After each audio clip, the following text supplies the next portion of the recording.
ముందుగా జాతీయ ఇంధన పరిరక్షణ దినోత్సవం గురించి చెప్పుకుందాం. జాతీయ ఇంధన పరిరక్షణ దినోత్సవం ప్రతి సంవత్సరం డిసెంబర్ 14వ తేదీన నిర్వహించబడుతుంది. ఇంధనాన్ని పొదుపు చేయాల్సిన ఆవశ్యకతపై ప్రజల్లో అవగాహన కలిగించడానికి ఈ దినోత్సవాన్ని జరుపుకుంటారు. 1991లో ఈ జాతీయ ఇంధన పరిరక్షణ దినోత్సవం ప్రారంభించబడింది.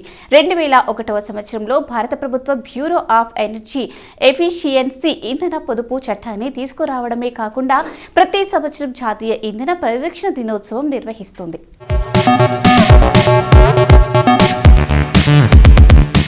జాతీయ ఇంధన పరిరక్షణ దినోత్సవం సందర్భంగా సభలు సమావేశాలు నిర్వహిస్తారు. ఇంధన పరిరక్షణ అంశంపై వక్తృత్వ వ్యాసరచన పోటీలు నిర్వహిస్తారు. 1991వ సంవత్సరం నుండి కేంద్ర విద్యుత్ మంత్రిత్వ శాఖ ఆధ్వర్యంలో ప్రతి సంవత్సరం ఈ దినోత్సవం రోజున ఇంధన పరిరక్షణకు కృషి చేసిన వివిధ పరిశ్రమలు, కంపెనీలు, ఇండస్ట్రియల్ యూనిట్లకు, హోటళ్లకు, ఆసుపత్రి భవనాలకు, కార్యాలయాలకు, షాపింగ్ మాల్ బిల్డింగ్లకు, జోనల్ రైల్వే, రాష్ట్ర సంబంధ ఏజెన్సీలు, మున్సిపాలిటీలు, థర్మల్ పవర్ స్టేషన్లకు జాతీయ ఇంధన పరిరక్షణ అవార్డు అందజేస్తున్నాయి.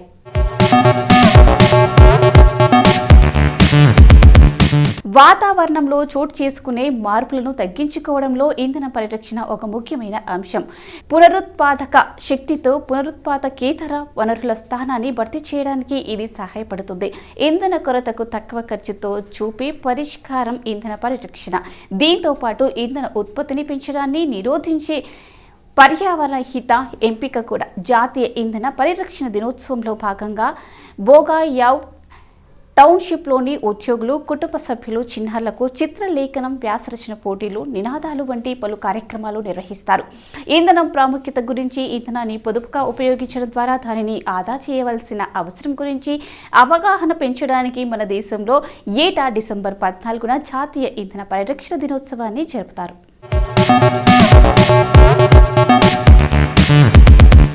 1946 డాక్టర్ రాజేంద్ర ప్రసాద్ భారత రాజ్యాంగ పరిషత్ అధ్యక్షుడిగా ఎన్నికయ్యారు.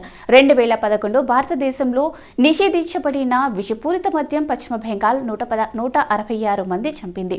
2003 మెక్సికోలోని మెరీడాలో 73 దేశాలు మొదటి అవినీతి నిరోధక ఒప్పందంపై సంతకం చేశాయి. 2004 క్యూబా మరియు వెనిజులా ఒమెరిక్స్ కోసం బొలిమేరియన్స్ ఆలయాలను స్థాపించాయి. 2005-2002 గుజరాత్ హింసలో ముస్లింలను ప్రమేయం చేసేందుకు 11 మంది హిందువులకు జీవిత ఖైదీ విధించబడింది.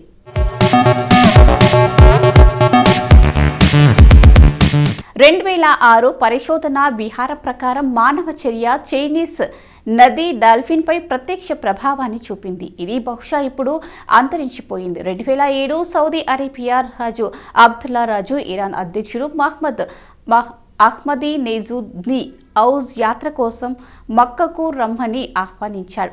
2007 ఉత్తర దక్షిణ కొరియాల మధ్య 50 ఏళ్ల తర్వాత రైలు సేవలు పునఃప్రారంభమయ్యాయి.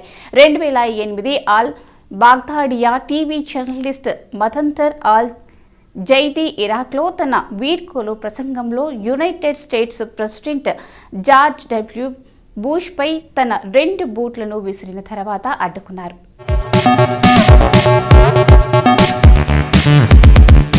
2009 ఇటీవల వెల్లడి ప్రకారం చైనా యొక్క పీపుల్స్ లిబరేషన్స్ ఆర్మీ తన ఆయుధాలను పరిరక్షించడానికి హెబై ప్రాంతంలో భారీ భూగర్భ సొరంగాన్ని నిర్మించింది. 2010 తిరుగుబాటు దారులతో శాంతి చర్చలను కొనసాగిస్తున్నట్లు ప్రకటించినందున ఫిలిప్పీన్స్ ప్రభుత్వం 3 ఏళ్లలోపు దీర్ఘకాలంగా కొనసాగుతున్న కమ్యూనిస్ట్ తిరుగుబాటును రద్దు చేసినట్టు పేర్కొంది.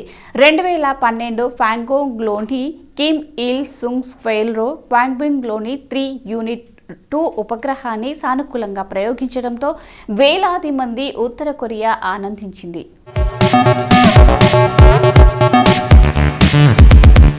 2012 అమెరికాలోని కట్లోని న్యూ టౌన్లోని షౌండీ హుక్ ఎలిమెంటరీ స్కూల్లో జరిగిన సామూహిక హత్యలో 20 ఏళ్ల సాయుధుడు 20 మంది పిల్లలు మరియు 6 వయోజన కార్మికులను కాల్చాడు. 2013 చైనా యొక్క మిషన్ యూట్యూ చైనా యొక్క మొట్టమొదటి లూనార్ రోవర్ చంద్రునిపైకి దిగింది. ఇది 1976 నుండి చంద్రుడిపై మొట్టమొదటి సాఫ్ట్ ల్యాండింగ్ మరియు మూడవది రోబోట్ మరియు 2014 12,000 బీసీలో నైలు నదిలో సంభవించిన భూకంపం కారణంగా ధ్వంసమైన అమెన్వాహట్ యొక్క 2 భారీ విగ్రహాలను పునరావస్తు శాస్త్రవేత్తలు పునర్నిర్మించారు.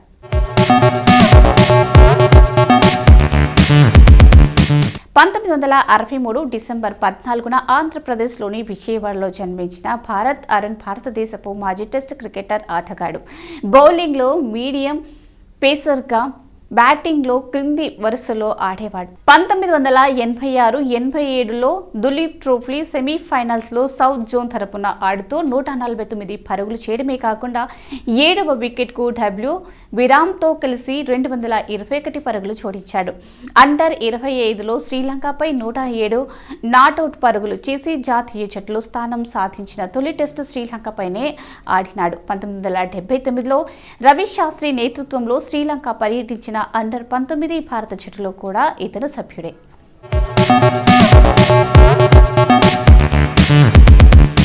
ఆది పినిశెట్టిగా సుపరిచితుడైన సాయి ప్రదీప్ పినిశెట్టి తెలుగు, తమిళ నటుడు. ఇతను దర్శకుడు, రచయితైన రవిరాజ పినిశెట్టి కుమారుడు. అతను నంది పురస్కారం, సీమా పురస్కార విజేత. అతను 2 సార్లు దక్షిణాని ఫిలింఫేర్ పురస్కారాల నామినేట్ కాబట్టాడు. అతడు 2006లో ఒక విచిత్రం చిత్రం ద్వారా తెలుగు సినిమా రంగంలోకి అడుగుపెట్టాడు. 2009లో శంకర్ నిర్మించిన ఈరం చిత్రం ద్వారా గుర్తింపు పొందాడు. సాయి ప్రదీప్ పినిశెట్టి 1982 డిసెంబర్ 14న చెన్నై, తమిళనాడులో జన్మించారు. ఆది పినిశెట్టి వివాహం నటి నిక్కీ గల్రానీతో చెన్నైలోని ఓ ప్రైవేట్ ఫంక్షన్ హాల్లో 2022 మే 18న వివాహం జరిగింది.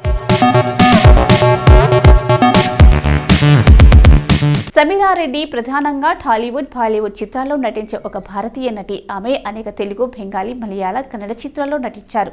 వేడి వైట్ వంటి వాణిజ్యపరంగా విజయవంతమైన తమిళ సినిమాలో ఈమె నటించారు. తమిళ చిత్ర పరిశ్రమ యొక్క సమకాలీన ప్రముఖ నటిగా స్థిరపడ్డారు. సమీరా 1982 డిసెంబర్ 14న రాజమండ్రిలో జన్మించారు. సమీరా గ్రాడ్యుయేట్గా ఉన్నప్పుడు 1996లో గజల్ గాయకుడు పంకజ్ ఉదాస్ యొక్క ఔర్ అహింసా మ్యూజిక్ వీడియోలో మొదటిసారి నటించింది.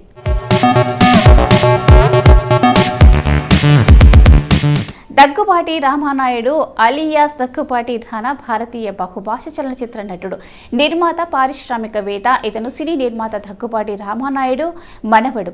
ఆయన సినిమా తెరంగేట్రం లీడర్ అనే తెలుగు సినిమాతో కాగా తమిళం, హిందీ భాషల్లో కూడా వివిధ సినిమాల్లో నటించారు. రానా సినిమాల్లో విజువల్స్ ఎఫెక్ట్ సమన్వయకర్తగా సుమారు 70 సినిమాలకు పనిచేశాడు.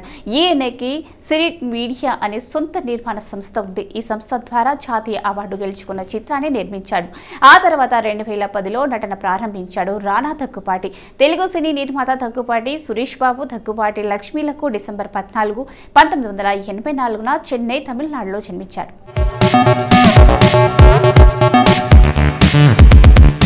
సో ఇదండి ఇవాల్టి best of the day episode. ఈ ఎపిసోడ్ అనేది ఈ రోజుకి సంబంధించిన కొన్ని ఆసక్తికరమైన విషయాలు తెలుసుకోవడానికి ఉపయోగపడింది అని అనుకుంటూ మళ్ళీ రేపటి ఎపిసోడ్లో మళ్ళీ కలుసుకుందాం. అంచలి టేక్ కేర్, బాయ్.